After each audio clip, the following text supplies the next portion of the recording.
we could say, pick a topic, and then some of you guys, when I asked you what the process is, you said brainstorm. What is brainstorming? Yeah, it's think, think, think. So all of this stuff is part of the brainstorm. All right? So I need to understand my topic by thinking about it, asking questions of myself and others. I need to take a clear position. Okay? And the easiest way to do that, and it even helps you think about your topic, is by using should. Create a should question with your topic. Then it's easy. Then you can flip it around and turn it right into your thesis statement for your paper. Are you okay? Are you okay? Yes. Okay. Everybody, are you okay?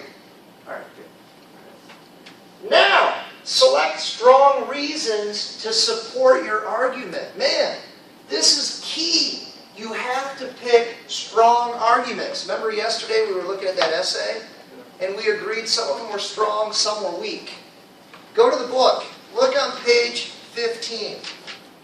Hey, I want to say this clearly. What is the purpose, the goal of writing an argumentative essay? Someone tell me. What's the goal? What am I trying to do? To support your idea. Which one is better? Confuse somebody? I'm trying to confuse somebody. To show that your idea is best. Yes. I love it. To show that my idea is right. To convince somebody. Absolutely. I put it this way. Listen, the whole purpose of this essay, this argumentative essay, is to persuade your reader or your audience to consider your point of view. Man, listen, you've written a great essay if whoever reads your paper is at least willing to consider your point of view. When I get done reading your paper, right, if you're an Apple lover, you know I'm an Android lover, okay? But if I get done reading your paper and I'm at least willing to say, he makes a great argument, I might have to think about buying an iPhone. Then you've won. You've created a great argumentative essay. Okay? And you've actually learned something incredibly valuable. Because you know what, throughout life, there's a saying, if you think you're a leader, you think you're a leader. You know what you need to do to figure it out if you're really a leader? Look behind you. Why? What's following? Yeah! Listen, if I think I'm a great leader, and I look behind me, and there's no one following me, then I'm nothing. Right? And how do you get people to follow you? By reason, by logic, by presenting your case, by being persuasive. So, listen, you're learning the art of arguing, of persuading others of your point of view. And that's a hugely valuable thing in life. Everywhere. When you get married, you got to persuade your wife, right? When you go to get a job, you got to persuade your employer, your future employer, that you're the greatest, and you're gonna be worth that big money. All right. So listen, let's talk about it. How do I select strong support? Well, let's look at the book a second. If you look at B, okay, right here, I'm on go back to page 14 real quick. Turn back to 14. Listen, you look at B. It says, what argumentation is and why is it important? And they give 3 reasons why this is important. Okay? The first reason, and the goal, okay, that I put up there, persuade your audience to consider your point of view. That's the first thing, really, the main thing. Number 2. Let's see, where did I put? Oh, there it is. Point of view. So listen, in order to be persuasive, if you want to persuade your argument, you need to think about a few different things. It says, this requires, in order to be persuasive, okay, it requires some thought. You need to think, and you need some skill. Those 2 things. You need to think about your topic, and you need to have some skills. All right? And then it says, first of all, you need to understand the topic thoroughly. Listen, you can't persuade me of anything if you don't know what you're talking about. Okay? my little brother, we used to work together. And whenever he would say something really stupid, of course I never say anything stupid. Whenever he said something stupid, we did one of two things. All right, we're working on something, he says something really stupid. I would say, I am dumber for having heard that. I'm dumber, right, for having heard what you just said. All right, that's what. Or he'd get the dumb look. You know what the dumb look is? Hey, here's the dumb look. Right? Like, what you just said, you get the dumb look. But listen, your essays are not going to create that situation, right? When you're done writing, I'm going to say I'm smarter for having read that. And I'm going to pat you on the back. All right? So how do I make the person smarter? One, I got to know my topic. Two, I have to take a clear position. In my thesis statement, if you don't follow my instructions, and if your topic's too big, or nobody's arguing about it, like if you say something like, should we stop smoking? Right? I mean, come on, everybody knows smoking kills you. That is not an argument, right? Okay, so take a clear position and then select solid reasons. Okay? You can't say something like, first of all, it'd be a bad topic, should we stop smoking? Okay, but a bad argument would be, because it turns my teeth yellow, and I stink, and no girl will ever marry me. You know what I mean? That's kind of a weak argument. What's the strongest argument if you pick that? I'm killing myself, right? So, you got to pick good, strong arguments. Now, so, we talked yesterday about ways that are strong ways to create a strong argument. Turn in your book, they list them for you. Turn to page, real quick, turn to page, let me get there.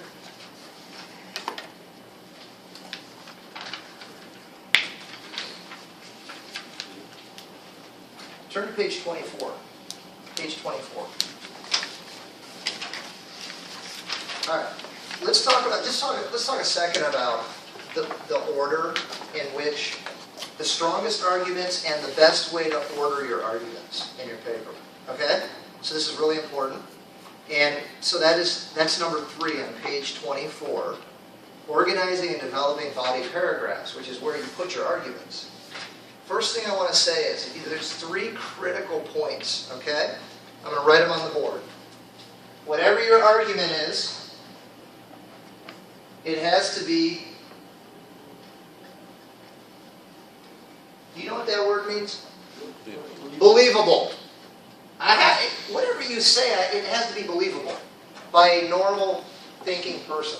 You can't say something that nobody would believe. That's weak, right? It has to be relevant. Do you know what relevant means? Anybody? What does relevant mean? Has a relation to the topic. Right. It has to be relevant to the topic. It means it has to have something to do with what you're talking about. Or it has to be meaningful to the topic or the argument you're making. You can't support an argument with something that has nothing to do with the argument itself. That sounds like common sense, but it needs to be said. You can evaluate your argument. Is it believable? Okay? If you gave it to your mom or your dad, would they give you the stupid look? Or would they say, that's a good point? Is it relevant? If you told me that, would I say, what are you talking about? That's not good. If I say, oh, wow, yeah, good point. That's relevant. Man, it makes sense. And then the third thing, listen. It's got to be important. Your paper's only 400 words, right? So you can't say everything. You got to pick the most important. You with me? Yeah. So it's got to be believable, relevant, and important. Now, let me say something. Let's just pretend for a minute you finally come up with your ideas. Okay? So the first question is, how do I pick what position to take? And go back to, let me show you a little strategy that will really help you. It'll also help you. Remember when I talked about looking at it from here and looking at it from here? It's a simple thought. Go to page 15.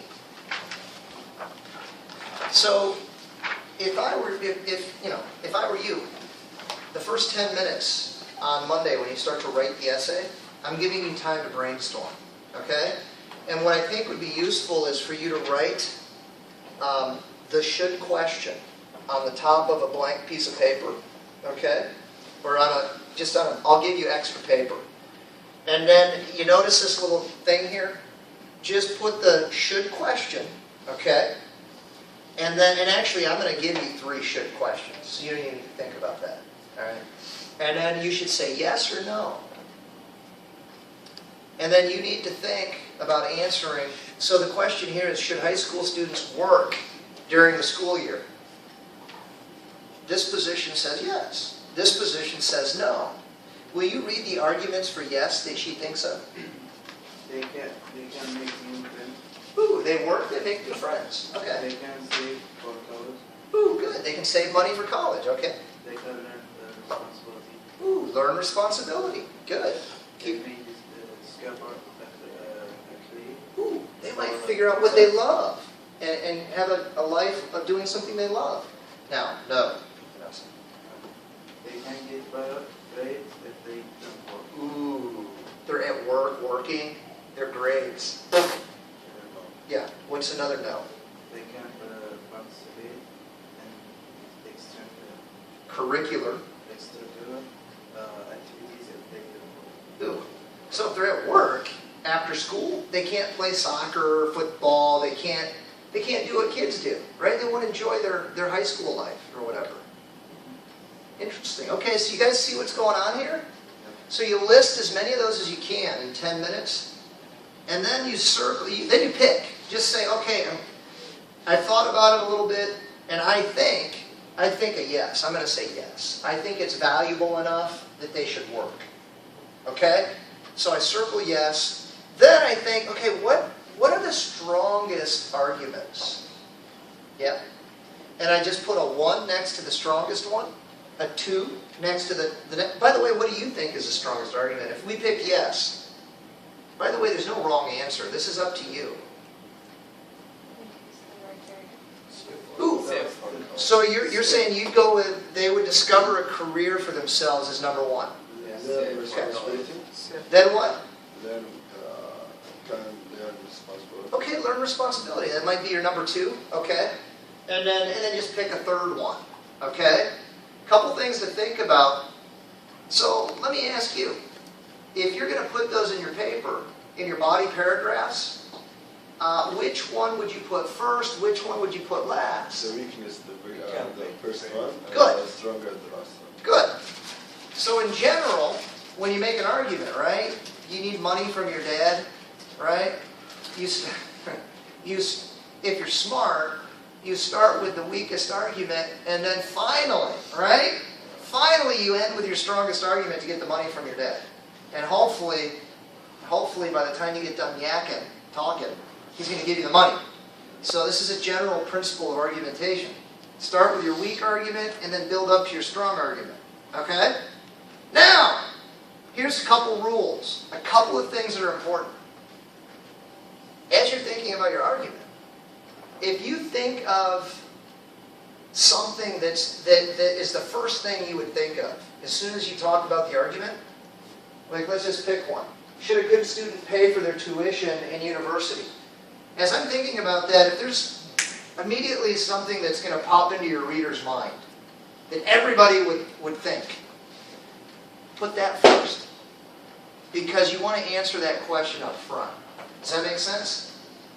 So that would be one reason you might run from weakest to strongest. If there's some argument that you need to answer just to get it out of the way, okay, then do it first. It's okay. The other exception, if you have an argument that affects everybody in society, it's always the strongest argument, if it's true, right? So if your argument has an impact on the entire society, that's kind of the nuclear argument. Always put that one last. Does that make sense? All right, cool. All right, now listen. Turn to, well, so I think we hit most of these. Write a thesis statement. We talked about that. But let's talk more specifically for a second. And I actually love this new book and how they teach you. Turn to page 16. Turn to page 16. Are you guys feeling a little, you feel comfortable with all these ideas? Is it step by step by step you can do this? Yeah, but you do not Sure we can. Yeah, do a practice one? Yep. Yeah. Let's learn the pieces and then we'll practice, okay? All right, take a look at how to draft a thesis statement. And I know we're almost out of time, but let's just read them and look at what they did. Abrar, will you read the first example? It says a complete thesis statement. Do you see that first example? Start right there. A complete thesis statement also contains reason or supporting argument. Okay, so we mentioned that. You need to include your arguments. Read how they built it. Employers should hire teenagers. Okay, stop. What word do you see in there, in the opinion, Higher. that I told you to use? Should. Should.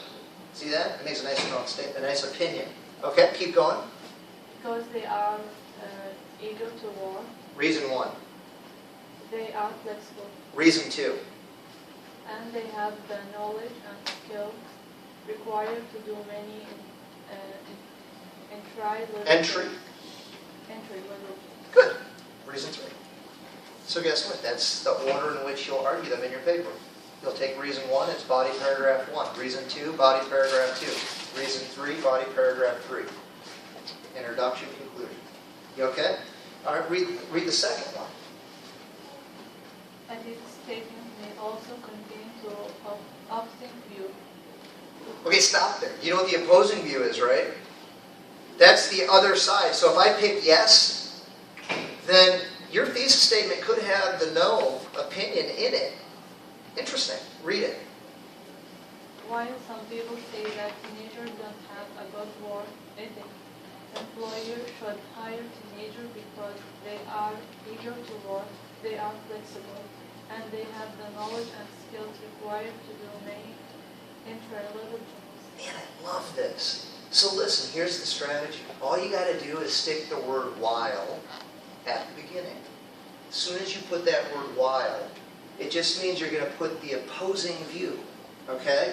While some people say that teenagers do not have a good work ethic, comma, see that's an adverb clause at the beginning, and I use while because I want to make a contrast. So I make that statement. Then I put my opinion statement. Employers, what's the next word? Should. See, I state my opinion. Employers should hire teenagers, and what is the next word? Because. Are you seeing the formula? Because, and then list your reasons. You okay? That's pretty cool. I really like that. That would be a very advanced kind of a sentence. So when you brainstorm, if you see like the no side, there's an argument over there that you want to steal, so that you can kind of make yourself look good. That's how you can do it. Okay? All right. Hey, listen. Be careful. We have a little homework.